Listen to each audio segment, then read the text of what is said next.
right, welcome to what the hell episode is this? Episode 9 of the Body Geeks podcast. The only reason I know that is because I have all of the old episodes on my desktop right here. So if I'm not mistaken, this is episode 9, and it's been yes, been a while, a couple weeks. I don't know, right? 2 weeks? Yeah, 3 weeks? Yeah, about 2 weeks. Yeah, we've had some just scheduling conflicts. We've both been busy. And the whole point of this is it's supposed to be fun. And so if we get to the point where we have to force something, we're just going to reschedule. And lucky for us, we don't have a ton of crazy stuff going on in our lives where we're going to miss out on week to week. So if we let the crazy stuff build up over a couple of weeks, maybe it'll make for a more entertaining episode. Yeah, very true. Speaking of, I see the balloon in the background there.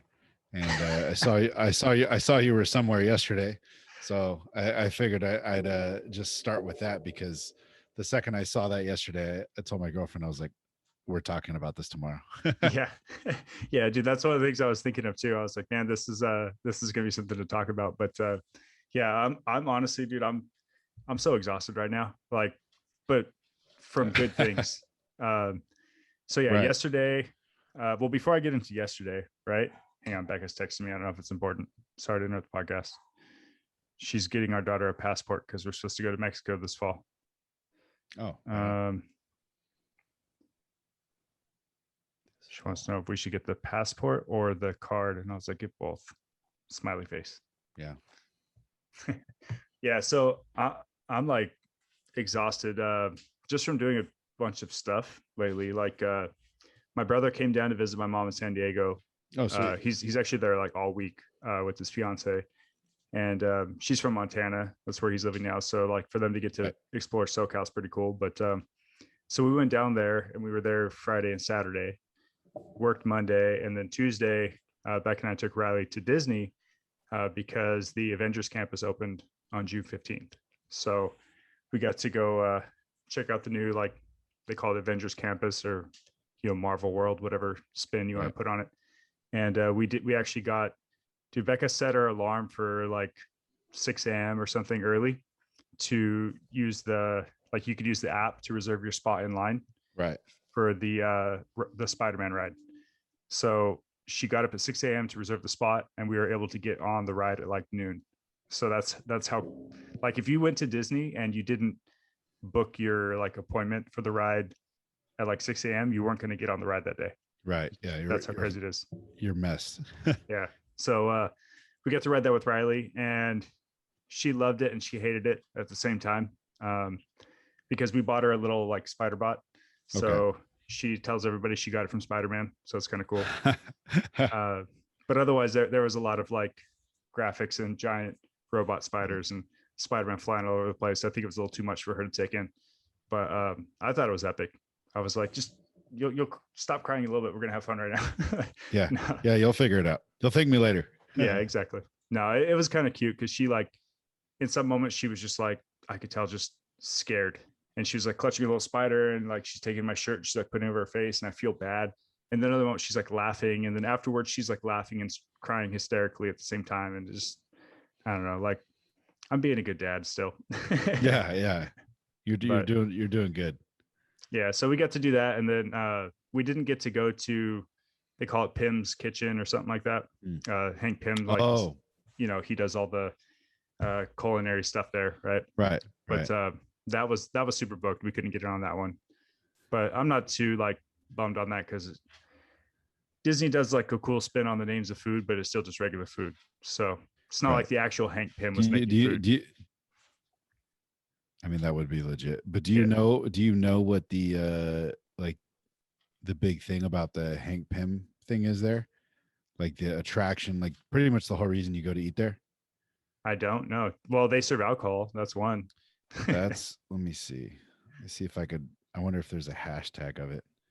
I mean, actually, you could probably just look it up on so the. I also want to preface with me. So Becca's done like a ton of research into everything about the new land. Like she read all about it. She was like finding all these links, and everything she sent to me, I just kept going like, nope.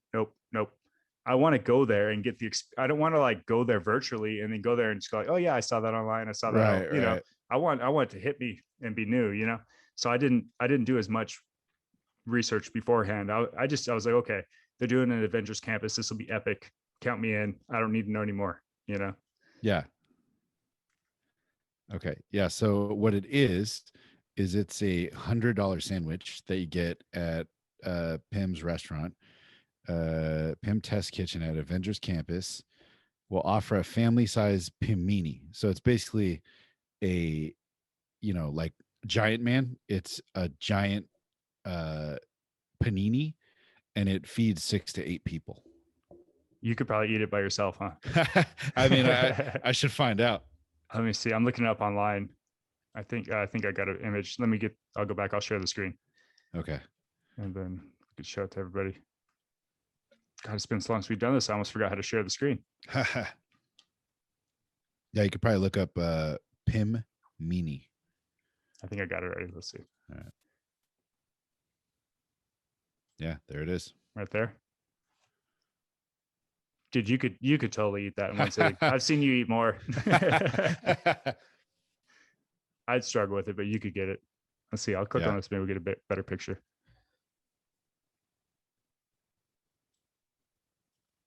Yeah, I mean, if you're good, I mean, when you think about how much everything is at Disneyland, that might be actually probably one of the best bangs for your buck there, if you think about it. Dude, for real, because a regular panini would probably be like $15. Yeah, so 10, $15 easy. That, I mean, you maybe eat half and then, or like maybe like those first 2 slices, and then you take the rest home. You know what I mean? Yeah. Plus, dude, like with Disney, I mean, you could totally get that like at lunch and just take it with you and eat it the whole rest of the day. Exactly. Yeah. You just like, oh, bring out the Pim. Yeah, there we go. Yeah, I know they have a pretty cool menu there. Like everything, they did a good job with it. Like everything is going to be Marvel themed. Okay. Same thing with like the Star Wars, like the food they have there. They try to throw a spin on it. But more for me, like with Disney, I mean, like they have some great food there, right? There's people with like blogs and I'm gonna stop sharing. People with like blogs and social media channels and stuff that are dedicated literally just to the food at Disneyland, right? Because they always change it. I didn't know that until we became like Disney people. Is that they constantly come out, like there could be just one little food cart in some weird corner of the park that came out with a new freaking beignet or something, or a different churro. And so if you're like a Disney foodie, you could find out all these new foods all the time and just go there just to get that. But for me though, it's more about like, can you guys hear that? It's my printer. Becca's printing. We're so professional here. This is real life. This is what you get. Yeah, exactly. Yeah, you guys wanted real on social media. You got it. I don't know. For me, like when I go to Disney, I mean, obviously when I order food or drinks and stuff, I want them to taste good. But more importantly for me is I want the atmosphere. Like I want to be immersed in another world. I want that like, kind of fantasy aspect to it all. So, in Star Wars, they completely knocked it out of the park with every aspect of it, from the sound effects to the visual effects to everything. With Avengers Campus, it's smaller because they didn't have as much real estate to work with. Right. And they already had the Guardians of the Galaxy ride, which was the old Tower of Terror, that I've been on like 10 times or whatever. So there wasn't a whole lot of, I guess, like new things just because it was so much smaller. Right. So I was a bit let down because I think in my mind, I was like, okay, well, if they did Star Wars as epic as they did, right, Marvel's going to be just as epic. And it just, to me, it's like, well, you could dedicate a whole theme park to Marvel. Yeah, true. Very true. But with the space they had and what they did was pretty awesome. We didn't stick around to see some of the shows, which are supposed to be like extra epic. That's part of the attraction to it. There was a lot of people waiting for that, and they don't post the times when the shows go on. So you kind of just got to hang out and hope you catch it.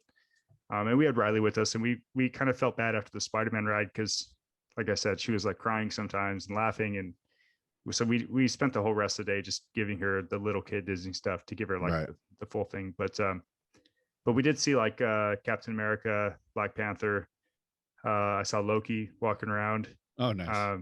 So it was cool to see that, but we didn't get to see any of the actual like shows that they do, because apparently they have like people like Spider-Man jumping from building to building and doing a ton of acrobatics. So that'd probably be worth sticking around one of these days to check all that out. but still I give it a 9.8 out of 10. It was still epic. And the Okay. Star Wars ride was really cool. A lot more like they're going the route of being more interactive instead of trying to wow you with just like here's a roller coaster, right? Right. They got a lot of, even when you're standing in line, a lot more interactive screens and like kind of like hologram projections and weird stuff like that. So that makes it a lot more fun, because for me, like standing in line for an hour or more sucks. But if you spend that hour actually immersed into the ride through that, I'm okay with that. Yeah. Makes it Yeah. go by. Yeah. I will say, I mean, back in shit, I'm trying to think. I would say 2001, maybe. It was like my freshman year of high school. I went to Walt Disney World and went with my parents. And we went to, at the time, well, I actually remember they had it at Disney in Anaheim as well. It was called like I don't know if you remember the thing Innoventions, it was Yeah, I called. do. Yeah. Yeah. But I remember the one at Disney World was even crazier because it was just, everything there is a little bigger, And but I just remember then that whole giant thing was interactive, Yeah.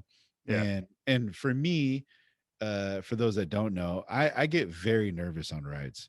Like I to the point where I pretty much don't do them. If it's like a roller coaster or if it's doing some spinny shit, like I'm good on that. You know what I So mean? like Like Six Flags is not going to be. I won't even go to Six Flags because I'm like, it's pointless for me to go. Like I might get on two things and then like have to recover for an hour after it. You know what I mean? Like you know, I don't get the excitement of it. You know what I mean? when I was growing up, I was a total like thrill seeker. So Yeah. bigger, faster, more flips, like do it all. But then when I became an adult and I was bodybuilding and I was bigger, right? Right. I went on a couple of them, and I think it was like the blood rushing to my head, or like it didn't Mhm. feel right. And Yeah. then I had this brief little idea where I was like, I mean, they build these machines to hold like fat people, skinny people. They build them for all kinds of people. I was like, but one person they probably didn't Right. think of was like the uber muscular. So I was like, what if this isn't Yeah. built for me and I like fly off of this rocket ship Yeah. doing flips? Right. Like, so yeah, I think I'll get back into them hopefully when my kids are older and they want to go on them, then I'll like force myself to love it again. But until then, I'm good on the crazy shit too. Yeah, me too. I can do like maybe one or two. Like I remember Knott's was a big thing out here because, when I was living in Orange County, it was like kind of down the street from us, Yeah. and it was half the price or whatever it was, and the rides are for the most part maybe a little better just because they're well for more thrill seekers they're probably a little better. You know what I mean? Yeah. More roller coasters and stuff. So most people like going to Knott's. So for me, all growing up, I was always like, you guys go ahead, and everybody try to get me on, and I'd always be a buzzkill. I'd go eat a churro or something or some funnel cake and just watch everybody. But I'd have fun. I just like, going to hang out with my friends and like doing the little, kid rides and stuff. But yeah, like I said, I won't even go to Six Flags because I know, you know what I mean? But Yeah. I can get like on one or two where I'm like, okay, I know this is gonna suck, but I know it's gonna be over pretty quick. Like that giant roller coaster they have at California Adventure. Yeah. I've The I've Incredicoaster. well, I rode it back before it was the Incredicoaster, I think. Okay. I did it once, and that was, dude, I don't even remember when that was. Before the Incredibles came out. Yeah, So it's yeah. just a Disney California roller coaster or whatever. Well, I don't know if it was the Incredicoaster because no, it might have been. I want to no, maybe it was. I want to say I went on in 2015, maybe, but I remember I went on it and I was like, I'm good. I don't have to ride this ever again. And what's funny is if you compare that one to like the stuff they have at Six Flags, that's like a baby, like a kid ride. Oh yeah, I You know. know. Trust me, I know. Yeah. Yeah, especially there was, what was it, like last month or 6 weeks ago, I was working out in Palmdale. Yeah, I was working out in Palmdale, so I pretty much drove through and past Six Flags, Yeah, like every day. to and from every day. Yeah. And every time I looked at it, I was just like, must be nice, like, but I was like, it's not for me. Like Yeah. the only ride that I would consider going on there, because I've seen it, and I've watched videos on it, was the Superman ride, because it literally just shoots you at 100 miles per hour. It goes up like what, 10 stories or something like that, and then it just comes back down. So it's pretty Yeah. quick. You know what I mean? Yeah. Like you blink and then it's done. So like when the rides are kind of like that, I can usually get behind that because I'm Well, like, it's that so one's cool too, fast. because at the very top you have a few seconds or like maybe a second of having pure weightless, like you lose gravity because the speed of getting up to the top and like that Right. apex and before you go back down. So people, they used to give you these little, this is granted almost 20 years ago, right? They used to give you like these little things like a little ball or a little Superman like emblem that's like foam. And at the top, you could let go of it and it just floats in front of you for a little bit. And then you Oh, fall really? back down with it. Yeah. So Oh, crap. that was like a trippy thing. Okay. But yeah, now they got stuff where it's like, okay, we're gonna, you know, subject you to 4 different off-axis flips while your chair also Right. flips, and you're going to be upside down, blindfolded, and piss yourself. Yeah. And it's like, sign me up, let's do this. Yeah. Yeah, like if you have any sort of heart issues, you're not allowed on the ride. Right. Right. Yeah, You got to sign an NDA, a DNR. yeah, Yeah. But that's the thing I do like about Disney, and that's what gets me into it is like they have 1 or 2 things where I'm like, it's going to take a little for me, but just the it being interactive, and that was like, I remember even as a kid with that Interventions thing, just how interactive everything was, and like that is like, where they get you. So yeah. it's cool to see that they're doing more of that. Well, so they have like, I don't know if you know some of the other rides at Disney, like I think the Buzz Lightyear one or the Toy Story one. Oh yeah, They give you like a little gun, you shoot at stuff, right? And you get points. So with the Spider-Man one, you do the act of like web slinging, and you shoot at stuff, and just literally you don't have to wear anything or have a gun or whatever. Like you just move your hand like that, and it interacts that way, and it keeps points. And at the end, it shows you like, so it's like an arcade ride at the same time based off Spider-Man. Okay. So with Disney magic, it's pretty epic, right? But sick. Yeah, totally worth it. I still think the Rise of the Resistance ride was my favorite I've been on so far. That one just like, that was above and beyond for me, because it involves a lot more of like the roller coaster-esque movement of like that excitement with the thematics. But I don't know, I'm so grateful because we didn't go back to Disney until after we had Riley. That was like one of the biggest reasons of going back, is that Becca's like, well, I want to take Riley, and this is pre-pandemic when they had the season passes, and she's like, let's just get season passes, and like we'll go like at least once a month and check it out. And in the beginning, honestly, I was like, that's a lot of money. Yeah. And I don't know if I want to go to Disney once a month. Like I was like, but Becca's all about it, so she lets me body build, she lets me do the motorcycle stuff, like she, whatever other crazy stuff I want to do, she's like supportive of it. So the least I could do is go to Disney with the family, right? And after I went the first time, I was like hooked. I'm like, this is cool even for adults. Like it's the happiest place on earth. Who doesn't want to be happy? Yeah. So yeah. And it helps that they serve alcohol. So it does. If there's too many people there, I'm like, well, let me get a beer and I'll be okay. Yeah. And it's nice that Downtown Disney goes right through it, because Downtown Disney has a lot of things to do, a lot of things to eat, a lot of, I mean, you can catch a movie, same thing. You can get drunk, and you can eat bad food. But I guess the biggest question is, after going and all that, how close to normal did it feel? With COVID and all that stuff. So so when we went, like, what was it, a month ago, when they were still doing limited capacity, that didn't feel normal, because a lot of things were still shut down. Everybody was still wearing masks, and they were trying to do social distancing with the lines, and it was still like, it was basically Disney during the pandemic, right? Yeah. This time, however, since California has lifted all its mandates and stuff, I didn't wear a mask. Like, if you're vaccinated, supposedly you don't have to wear a mask. So 90% of the people there weren't wearing masks. Damn, right on.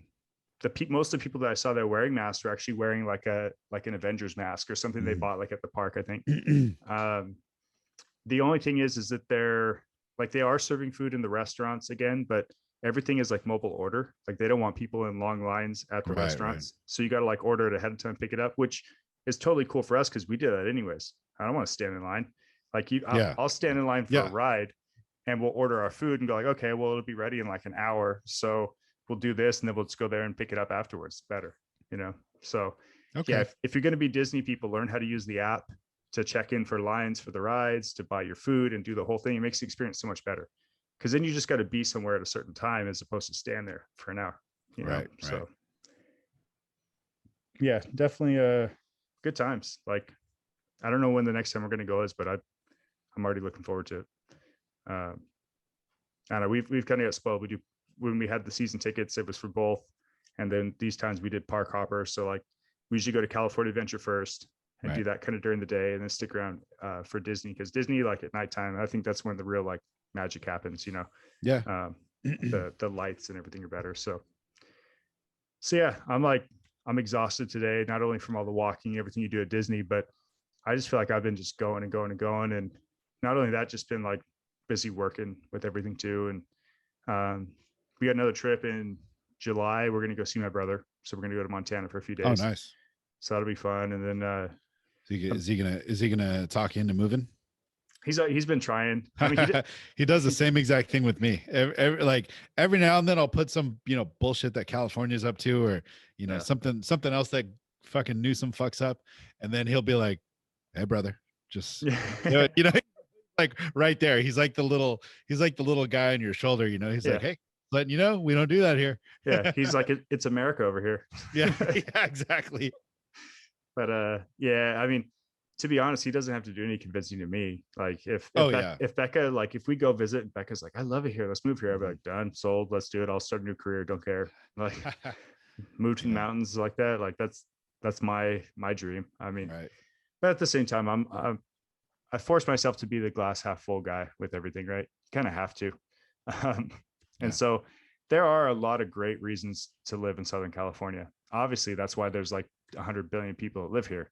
It's because, the weather's great. We can go to Disneyland on a Tuesday. Like, there's a lot of great things, but yeah, I would sacrifice it all to live somewhere where I can get like a cabin in the mountains away from people. Cause especially lately, man, I think my introverted side has been on like full blast. I've been so busy and just around so many people, and I haven't had like even an afternoon to myself where it's just me doing what I want. Right. I just felt like exhausted, and that's how I recharge, right? Is just to be alone. Like everybody, like even my kid, right? Like, I've recognized that about myself. It's okay. I still love her to death, and I'll be there, give her whatever she needs. But I even need to have a break from her every once in a while to recharge my batteries, because when my batteries get low, I don't like people. I don't like people anyways, even when I'm fully energized.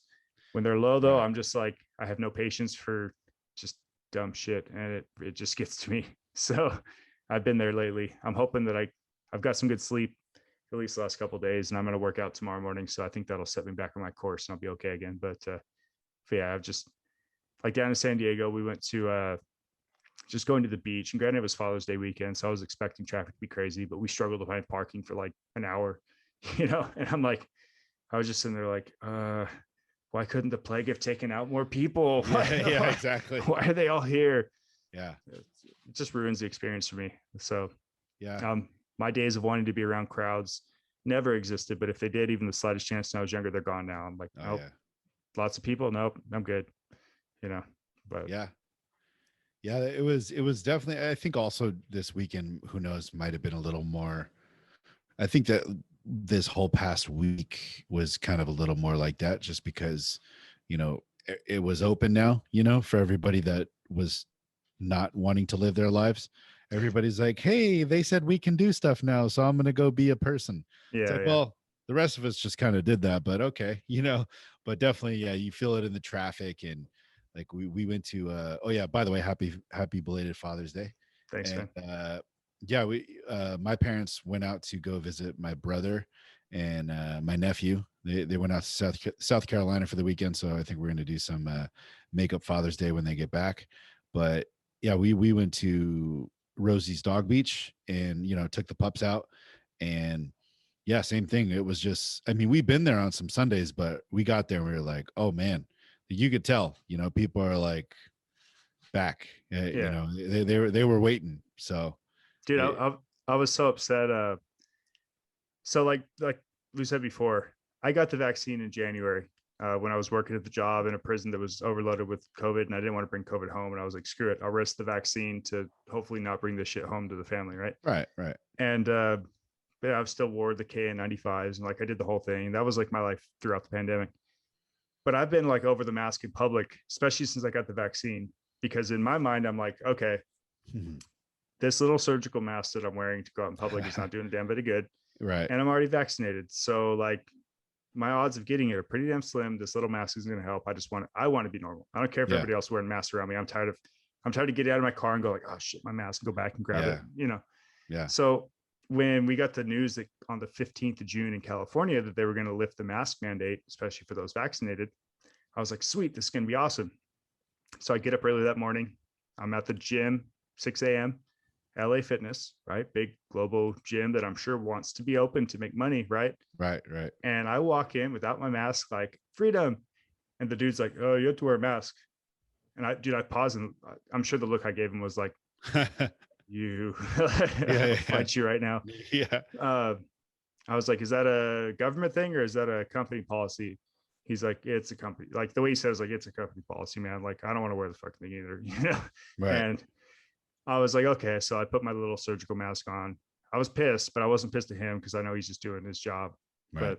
But yeah, so LA Fitness was still mandating masks. So my day of freedom was cut short at 6 a.m. when they were like, nope, we still want you to wear it. I'm like, why? Why do you still want us to wear it? Like, you guys were Yeah. never about hygiene before this, Yeah. you know? Like, Yeah. what do you mean? We, You know? me and you have been some like in some dungeon of dungeon gyms. You know what I mean? Yeah. What was it? 24-hour on Lemon was just, I mean, I wouldn't be surprised if that's where the Wuhan bat came from. You know, like it was Well, disgusting there. I remember like thankfully, whenever I go to a gym, I go there to lift weights and I go home. I'm not Yeah. there to use the other amenities, right? Right. But the rumor was is that if you went into the steam room at that gym that was always on like overblast where you couldn't see anything, that you might run into some other people that were looking for some other naked people in the steam room. And that was kind of the like it's kind of the rumor about that specific gym. So yeah, that gym was a cesspool of all kinds of nasty stuff. But that gym was that gym, I feel like people just went to that gym to disrespect a piece of property. Like, yeah, you know what I mean? Like it was just like I would go in there and I would just see things that I'm like, this is pure chaos and anarchy. Like there is no reason anybody would ever do this. Just, you know, this was not an accident. Like, yeah. you know, I remember there was a period of time and I wanted to catch the guy. Like somebody was supposedly just grabbing the entire bunch of ass gaskets and just shoving it in the toilet. And so so every time I would go there at like 10 p.m., I'd go to take a piss or something, and there would just be the full like, you know, 3-inch thick of just ass gaskets in the toilet. And I was I just don't think I've heard that term ass gasket before. That's new to me. yeah, ass gasket. I mean, it's pretty explanatory, right? Yeah. No, I It's a know exactly it's what a, you meant when you yeah, said it. yeah, yeah. But it was just like, what, you know, like it's just I would just be so overcome with like confusion that there was just such equal confusion and anger. I just didn't know which one to choose that, you know, at that moment. I Yeah. was just like, well, fuck me. Like, I guess I'm shitting at home. You know what I mean? Like, It's like it's beyond the graffiti in the stalls. Somebody's like, this is my thing. This is what I do. I just, yeah, yeah. I mean, I got over seeing all the graffiti in the stalls just because I was like, somebody is throwing all the ass gaskets in here. You know what I mean? Like, it's like, oh, RIP to little clown face and, you know, like all that stuff. Like, I'm like, oh man, that sucks. They got clown face. And then, you know, sure enough, I'm like, well, the ass gaskets, at least there's one today. yeah. Oh man. Yeah, it's kind of funny too, because the polar opposite of that gym, like Brea and Fullerton are neighboring cities, right? And you had the Fullerton one, which was the one on Lemon we're talking about, and then you had Right. the one at Brea, and the one at Brea was like the polar opposite. It's like, this is where all the rich people live. This Yeah. is where we're gonna take care of things. Yeah. You know. I can remember that when you'd walk out the front door and there'd be like a little restaurant there with somebody playing live music. It's all like nice. Yeah. You go out of the one in Lemon and you're like, oh shoot, they jacked my car. Damn it. Oh Jesus. Yeah. Yeah, there was a period of time, like I remember they switched management. It was after you guys had left. And I like it was like every day for like a few months I almost got into it with somebody just because like they got there and they were like annoyed with me for some reason, or they'd be like, hey, you know, people are complaining, you know, that this and that. And I'm like, no, they're not. You know what I mean? Like, I'm like, I've been here, you know, for like X amount of years, nobody complains. And, you know, I know I'm like one of the most respectful people to the equipment here. You know, Sorry, there's man. that. Oh no, all good. There's that. And then there's also like, they're like, oh, people are complaining that. I'm like, I come here at the same time every day for the last like X amount of years. Nobody's complaining about me Yeah. lifting stuff, You're like, I've been lifting here at 10 p.m. for the last Yeah. decade. I know all the people in here. Nobody Yeah. is lifting. And I put all my shit away, and granted, I have more shit to put away than other people, so I know nobody's complaining about that. And then I remember for a period of time, they're like, oh, well, you can't have, it was like always something, well, you can't have your gym bag on you. And I'm like, well, people break into your fucking cars in the parking lot. So Dude, that was, I remember when they tried to enforce that rule. That was such they're like, you can't have your gym bag on you because if you leave it on the floor, somebody might trip over and hurt themselves. So I'm like, yeah. Have you seen your dumbbell rack? You guys have like 400 pairs of dumbbell all over the freaking gym. Yeah. You don't re-rack them. Yeah. That's more dangerous to trip over. Nobody's going to trip over my gym bag. You know why? Because it's right next to me. And at the time, nobody's coming near me because I'm the big, scary looking, bald headed, jacked white dude that's yelling and screaming when he's lifting. So like, I'm that guy. Nobody's over here. Right. Yeah. So, if somebody trips over my bag, then they deserve it. That's how they go. You know what I mean? I just liked it when we were there for so long, especially when we had like our whole crew training there. We knew like all the gym staff, including the managers and everybody. Yes. So like nobody ever said anything to us, except I remember one time. I remember that. One of the you know what I'm talking about? I already know which one you're talking about. Yeah. When one of our friends told me which guy complained about us deadlifting. Yeah. I was like, I'm going to go talk to him on the treadmill or the Stairmaster and let him know if he's got a problem with that. He can talk to me. Yeah. I'll go cry to management about it. Yeah. He was a little surprised. Yeah. I only had like one or two of those encounters because it was just, it made no sense there. Like I said, it was like after you guys left, there was a whole new management. And I was like, man, nobody's ever bugged me before because I'm nothing but nice to people. Yeah. Like I put my shit away. And like, I'm not like, I don't just like throw all my shit in the middle of the gym. Like I put it in a place where it's inconvenient for me to get it. You know what I mean? Like, like if you do trip on it, then you probably deserve the concussion that you get. You know what I mean? Like from hitting your head. But it's just like, man, like for me, if you trip on my bag, you're in my personal bubble and you deserve to get hit. Yeah. Like you deserve to trip. You deserve to fall.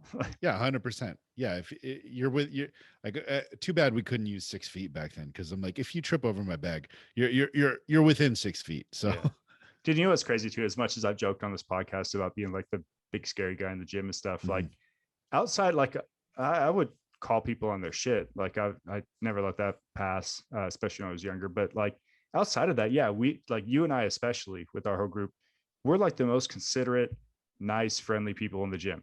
Like, sure, we may look all scary when we're maybe making some noise while we're deadlifting or squatting or whatever. But like outside of that, like we're super friendly. Like, excuse me, are you using this? I mean, like we're very polite and nice to people and offer advice when people ask questions. I mean, like, so we're only assholes when we have to be. Yeah. So my girlfriend actually often tells me about that. She's just like, the way you walk around, she's like, you're very like, she's like, you don't puff yourself out as much as you should. Like she's just like, you could do a little more of that, and I'm like, oh, I don't know. Just trying to be nice. Yeah, exactly. It's like, especially the longer we did it and the bigger we got or the stronger we got, it's like the more you try to like just hide into the shadows of like, I just want to get in here, get my workout and go home. I don't want to talk to anybody. I don't want people to make me a spectacle. That's why like, Metroflex was such a godsend and gyms like that, where it's like, give me the place where the toilet may not even work, but they will let me train as hard as I want. And, I'm cool with that. I'd rather have that. Pretty sure they probably never mandated masks ever. Yeah. Except they might give you one where like, this will make it harder to breathe. It'll make your workout better. Go for it. Yeah. If it's Eddie will literally be like, hey, here's some shit to break. You know what I mean? Like try to break it. I remember like he got a new bar back, like, I don't know when. And it was like, he was just like, hey, here you go. And I was like, I've never been at any other gym, that's bought. I mean, now it's different, with these powerlifting gyms and stuff. But at the time, like we're so used to like, if we had a good bar, somebody broke it because they were doing something dumb with it, or they like, I remember when we had, I don't know if you were there at the time. Remember when they got rid of all those Evenko plates, the round Evenko plates from 24-Hour Fitness? You mean? Yes. Or from, or was it after you left? No. So those were actually all in storage in the bottom. And we actually drug those and some of the good barbells back out onto the gym floor. Right. And that's when we knew, like the managers that we at the time were like, hey, leave these weights out there because we'll use these. Screw those hex plates. Like Right. these are actually, you have legit weights in storage and you're not using them because they're not pretty.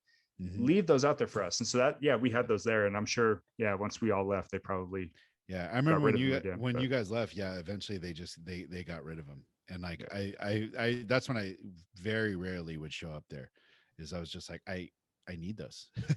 that was, especially for like deadlifting it. Like they sit higher than the stupid octagon plates that you got. So then I can actually like roll the bar and yeah, it doesn't bounce around all weird. Yeah. I'm like, I only needed 2. I need 1 per each side.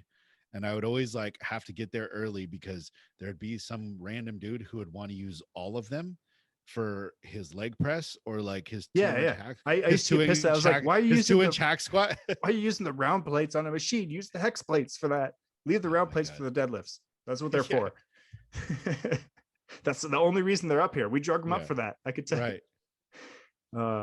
I actually saw a meme the other day that was it was supposed to be something of like, this is heaven, like this is where your weights come from, and it's like these 2 guys working in a manufacturing facility and they're making weightlifting plates. Okay. And yeah, whatever the verbiage was like, this is heaven, this is where your weights come from or whatever. And I'm looking at it, I was like, so those are the motherfuckers responsible for building those hex plates. I saw the plates they're making, I was like, those are hex plates, those are the people making them. We need to destroy them, we need to get rid of that. Like Chris Duffin's at war with a 35-pound plate, which I'm on his side, I'm behind that. But can 100%. We please go to war against the hex plates? Those are worse. Yeah. I take a round 35-pound plate over a 45-pound hex plate any day. That's true. I will say, in the one time that I would ever take a 35-pound plate would be instead of a hex plate. Yeah. Hex plates. I don't know whoever's idea that was, but I'm sure it was Satan's. I feel like they designed it so people wouldn't deadlift in the gym. Yeah. Otherwise, why? They designed it to be an inconvenience. Yeah. They're like, we don't want these plates to roll. You know, somebody might trip on plates if they roll across the gym. Yeah. It was like the same guy that like makes those infomercials where they're like, you know, they make the easiest things look terrible. So then that's why you have to buy their stupid, shitty product. They're like, hey, remember when you tried to drink out of a cup and it poured all over your face? Well, we made this thing. It's the same thing. They're like, you know what? I'm going to make these octagon plates because somebody could trip if on it rolling across the gym and then fall down the stairs 30 stories. You know what I mean? Like, no, that doesn't happen. Like, those are the worst. I can't wait, man. That's like, as soon as I get a home, I'm building a home gym and I'm just done with it all. Like, yes, I'll just, you guys will see it on like YouTube or something. I'll film my workouts. I won't be entertaining.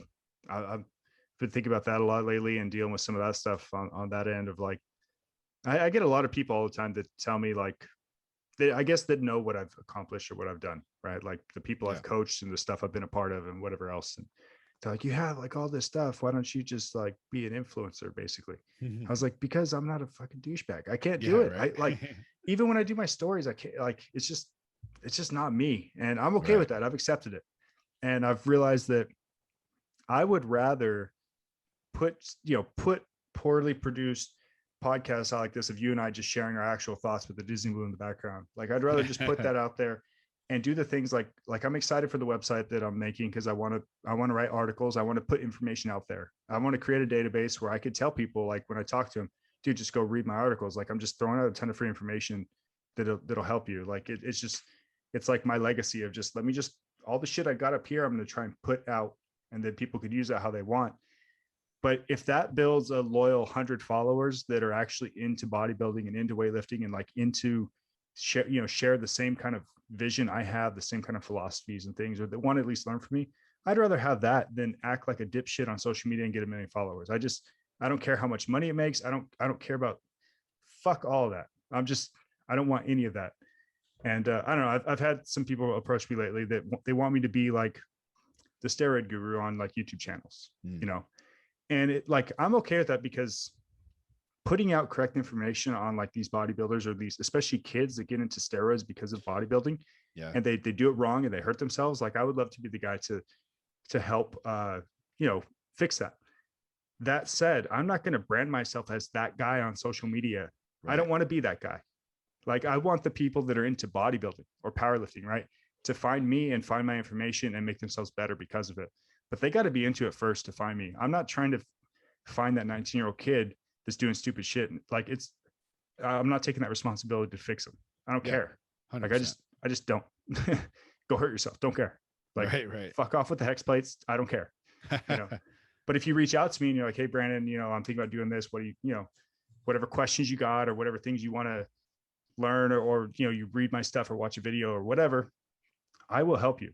I'm just one of those people. But it's got to come to that first. I don't know how I got off on this rant. Oh yeah, I want to build a garage gym so I could just get away from all of it. Yeah. And I'll put a camera in there and you guys could just watch what I do. I'm not going to be entertaining, but you could learn some shit if I can do it. Whatever. And rant. Yeah, I want to do the same thing. At the last place I was living, I had maybe 60 square feet to play with. I might have been able to fit like a squat bar and a half. You know what I mean? Like I might have had a whole 15 feet to play with. You know what I mean? Yeah. Like as far as left to right. But like I was able to fit a rack in there. And then since I moved down here, it's at one of the gyms I train at. And when I can, I'm taking it out of there. And same thing, building up a sweet garage gym. That'd be ideal. You know what I mean? So I've like played around with some ideas and I realized like, okay, if I have a power rack with an adjustable bench, a barbell and plates. Mm-hmm. So that's going to be the biggest investment because weights are expensive. Right. And then a lot of the companies make them, but they basically make a plate loaded like lat pull down row machine. Yeah. I could do a ton with that.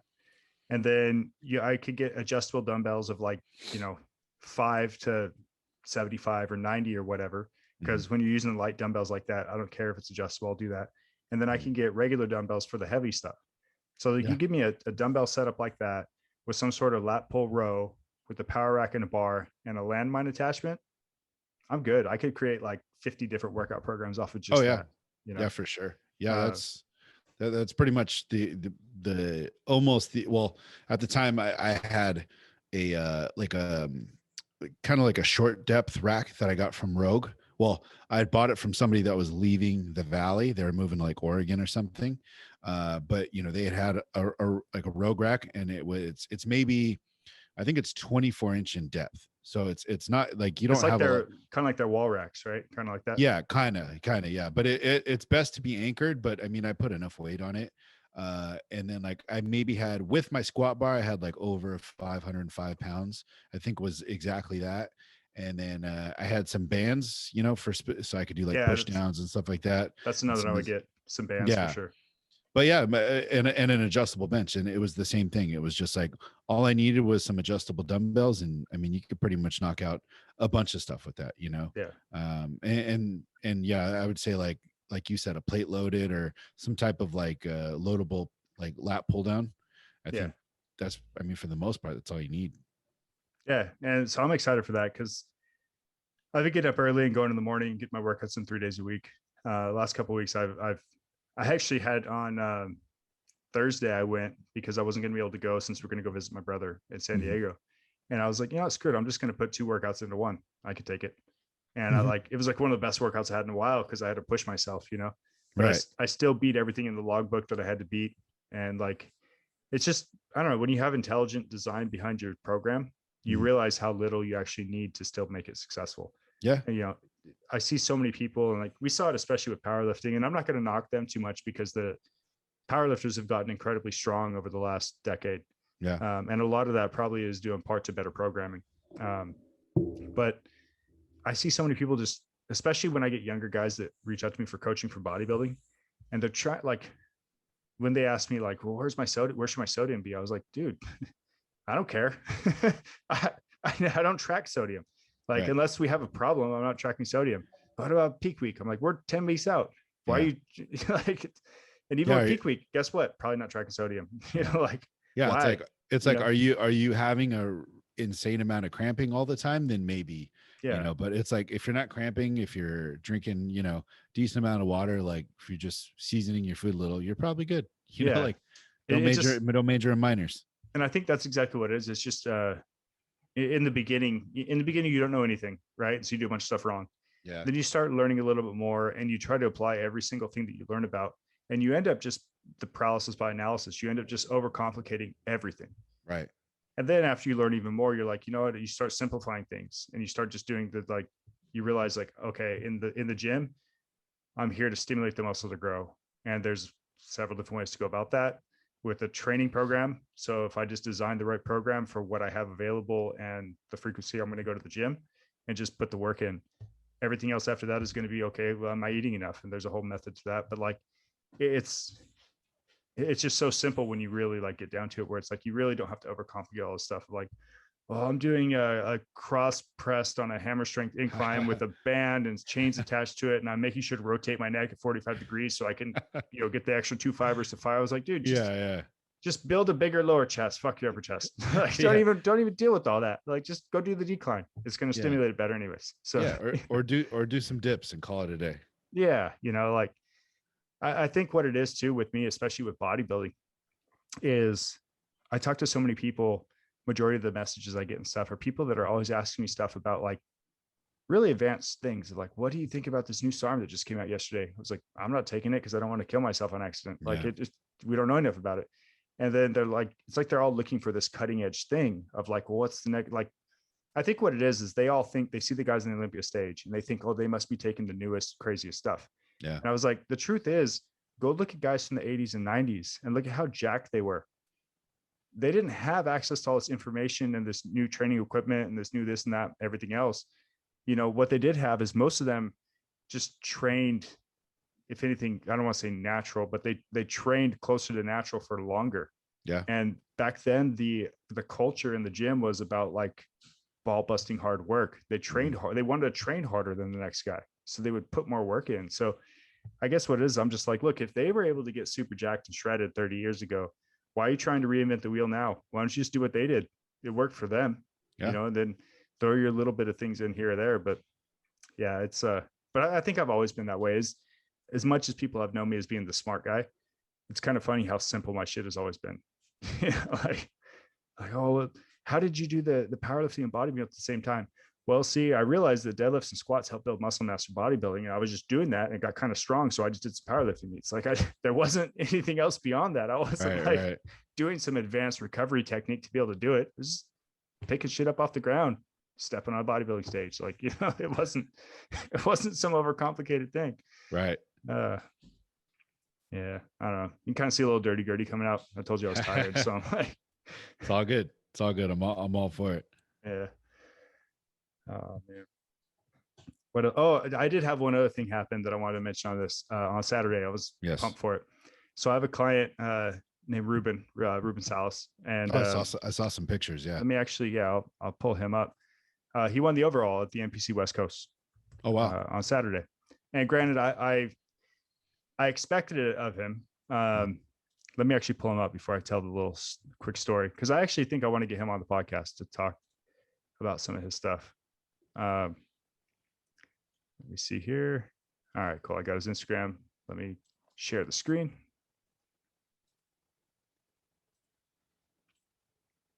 All right. Yeah, this is Ruben, underscore Ruben Salas. Right there. If anybody wants to look him up, shout him out. Let's see. I think he posted this today. Yeah, he took the overall in classic physique at the NPC West Coast. Now he's got an amazing back. That's definitely his like standout body part. Right. But the thing that's most impressive with him is he reached out to me this year to start working together. He goes to a local gym not too far from me here. And he's friends with a lot of the physique heat guys, like or he worked with them before, especially Christian, and then of course Stan McQuay and stuff. So like, right. When he told me that, I kind of reached out to them. They're like, oh yeah, no, he's great. Like, take care of him. So I was like, all right, cool. He's got some potential. Like, let's see what we could do. So we were originally going to do the Cal, which is in May, and he wanted to focus on trying to get the overall there. And as soon as we started prep, he got into a motorcycle accident, fractured his tailbone. Damn. So it halted prep completely. And we just focused on recovery, trying to keep his diet tight. He obviously had to go back on like cruising on everything and focus on health, focus on recovery, and just get to the point where he could train his lower half again. I mean, but I saw the guy, he was literally on crutches, like couldn't even walk yet. And he's in the gym doing bicep curls and like whatever he could, doing cardio with his arms, and stuff. So I actually, it was great for me because I was like, man, this guy, there's a certain thing that you get that some people get, right? You can't coach it. You can't force it. You either have it or you don't. And it's that fire of like willing to do whatever you have to do. And so he worked hard, and we, able to rehab everything to the point when he was like, I think my lower half's like 90%. I was like, all right, well, let's start training it again. Let's start working towards it. And I think we still have time. I told him, I was like, let's do LA, USA. The LA championships are usually a week before the USAs, right? The USAs is where somebody could turn pro. So I was like, we'll hit the LA, we'll qualify, and we'll do USA, so we could still be on pace for that. And hopefully we still bring your best look, but we'll see how it goes. So as we started doing that, he's making some good progress, getting pretty lean. And he was like, hey, I kind of want to compete some more. What do you think about doing the West Coast? And I was like, that's like 2 weeks from now. And he's like, yeah. I was like, screw it, man. We'll do it as a warm up. If you're horrible and like not in shape, I'll tell you no. But if you're looking like how you're looking so far, you're making some progress. We won't peak for it. We'll just kind of show up and do it. And if you get the qualification, then the LA becomes optional, and we focus on USAs. USA always the goal, right?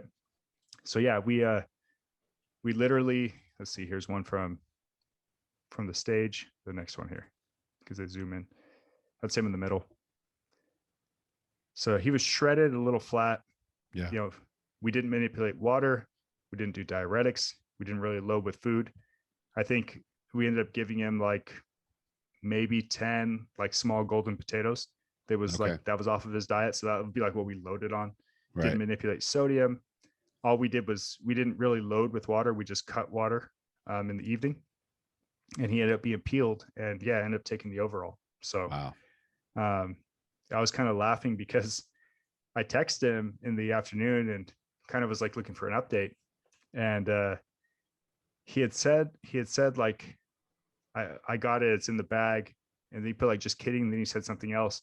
So I was like, okay, well, maybe have like some rice cakes and almond butter just while you wait, because you should be going on soon. And he was like, no, B, I got the overall trophy in my back seat. And he sent me a picture. He's like, we got it in the bag. That's what I was telling you. Oh, shit. You kind of confused me with the JK there. But yeah, I'm pretty excited to see how his physique's going to develop, because we got, a little over a month till the USA. And I'm feeding him right now because he's a little ahead of the schedule. So I don't want to keep making him suffer, because we don't really need to get a whole lot leaner. We'll manipulate water this time and fill out some more. So I think I can actually get him another like maybe 20-25% fuller, and maybe another like 10% drier, and he should be pretty nasty. So so yeah, I've been fortunate enough now that as a coach, I've helped people win their class from the novice to open classes. I've helped people win overalls. I've helped people win pro cards, and I've helped people win with Breon. We've won the New York Pro, Arnold, and Olympia. So all the top pro shows. So I've done it across the board. Right. But every time somebody wins an overall, even at the local level, it feels good. It's an exciting thing. But he's got a pretty classic physique, but he could pose incredibly well. He's a very good poser. Oh, okay. And so I think that's going to carry him far. He gets really shredded, and got a decent amount of muscle mass. So yeah, I think Ruben's going to do well at the USA. Yeah, I could tell. He's got a lot of potential. Yeah. So yeah, I got a lot of other clients. So if any of you guys are listening, watching, I'll shout you out too. Win an overall, you get a shout out. Yeah, right. Yeah, do something.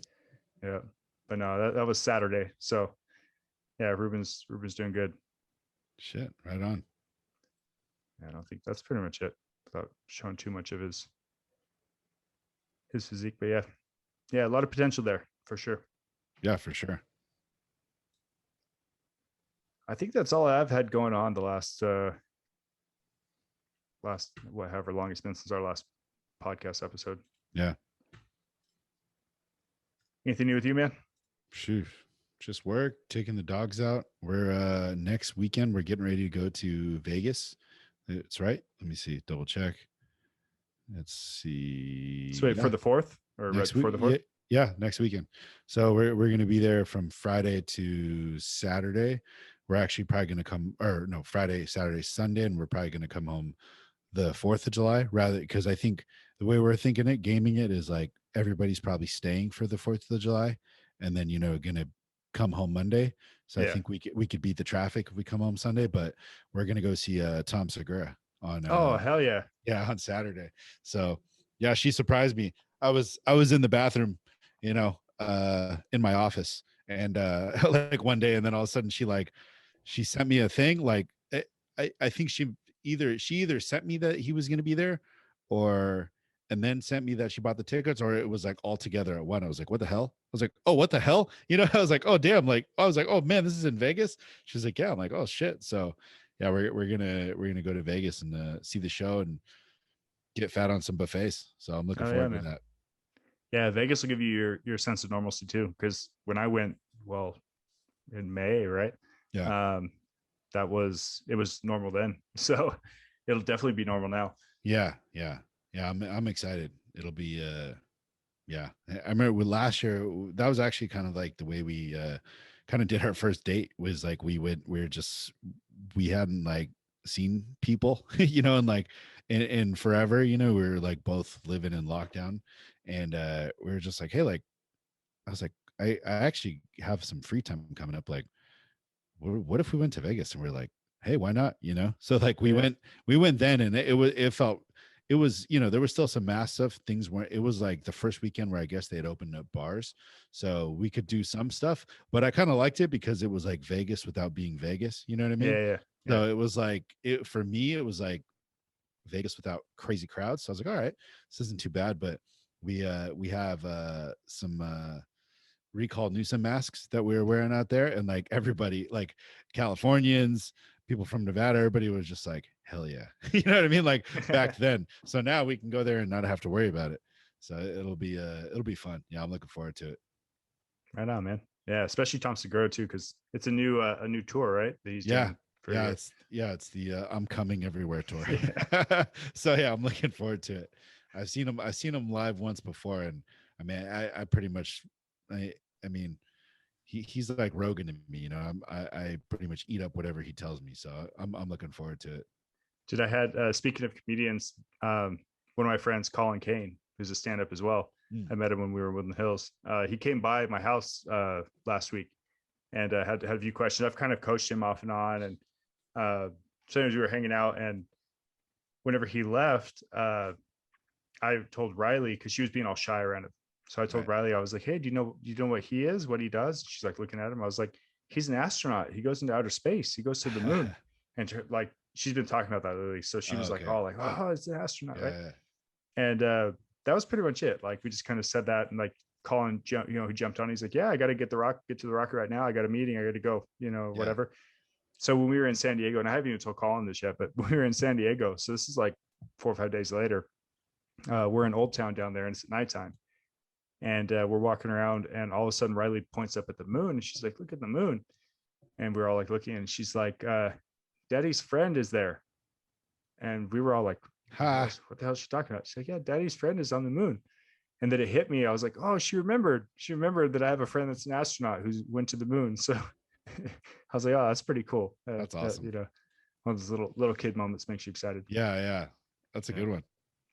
Although earlier today, she I don't even know what I did to make her mad. I was outside playing with her, and she just like acted all like upset, like she was like angry. And I was like, "What's wrong?" And she's like, "You broke my heart." Oh, What'd I do? yeah, no kidding. How do I fix this? And then she got all crazy, started laughing and running around. I'm like, "Where'd you learn that phrase?" Yeah, I don't like that. Somebody said "what the heck" around her, so now Oh no. every once in a while, "What the heck?" Oh man. You're like, thankfully it was just that. Yeah. I've slipped a few times, and I'll look. I'm like, "Oh, she didn't hear." Okay, good. We're good to go. Yep. So yeah, we're hoping to get her potty trained and off the bottle by the time number 2 gets here, because I don't want to be changing 2 diapers. I can imagine. That's the name, by the way. We're gonna just number 2. It's number 2. Yeah, they're numbered at this point. It's yeah, right. Number 1, number 2. We actually, maybe by the time we do the next podcast episode, I think in like a week, Becca and I find out the sex of the really next one. Yeah. Oh shit. Yeah. So yeah, hopefully it'll be here for that. Yeah, I'm excited for that. Once because Riley is gender neutral, right? It could be boy or girl. Right. And we had heard the name Riley and we loved it. And so we're like, yeah, okay, if we have a boy or girl, we're naming it Riley. then ended up being a girl. So we were like, oh, maybe we'll do that again. And we looked at like gender neutral names that could go both ways. Yeah. And we just couldn't find any that we like fell in love with. So I was like, well, maybe when we know for sure, then we'll just pick a name that we like then. But it just popped into my name right now because it starts with an R. You said Riley, and for some reason, I don't know why aliens popped into my mind. I think it's because like my girlfriend Callie I've been introducing her to like I don't know how many movies. You know what I mean? Like I've seen an insane amount of movies. So like, but just recently I was telling her about Prometheus, and and she's like super into aliens and stuff. So like we've been going deep on some of that, and it made me think of Ripley. I don't know why Ripley I thought would be because it's like kind of like Riley, and Ripley could be male, could be female. It's almost like a last name, you know. I think the only thing with that is that whenever I got mad at one of them or both of them, I'd start stuttering. I couldn't figure it out. So right. Yeah. What are you? Well, that's when you go back to one or two. Yeah, exactly. Or you go oldest, youngest.